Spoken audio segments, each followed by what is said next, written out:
बाप अगर माँ की बात सुनता है तो समझदार है, दामाद बेटी की बात सुनता है तो प्यार है, लेकिन अगर बेटा बहू की बात सुनता है तो वो गुलाम है। ये हम कौन सी दुनिया में जी रहे हैं? किस इंसाफ पे जी रहे हैं?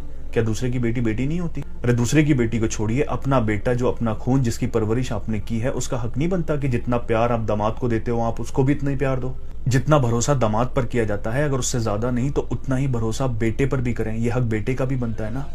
90% 90% घरों का यही हाल है। मेरे पास इतने मैसेज आते हैं कि सर हम तो अपनी ईमानदारी से अपनी जिम्मेदारियां निभा रहे हैं, सब कुछ कर रहे हैं, लेकिन उन्हीं को हम पे भरोसा नहीं है जिनके लिए हम अपनी पूरी जिंदगी कुर्बान कर रहे हैं। माँ बाप अपनी औलाद को खुद पालते हैं, खुद परवरिश करते हैं और अपनी ही परवरिश पर भरोसा नहीं करते। सब इंसान है, सब गलतियां करते हैं, लेकिन ये कहाँ का इंसाफ है कि बेटी की गलती पर उसका वकील बनकर उसको बचाया जाता है और एक बहू की गलती पर उसका जज बनकर उसको फैसले सुनाए जाते हैं।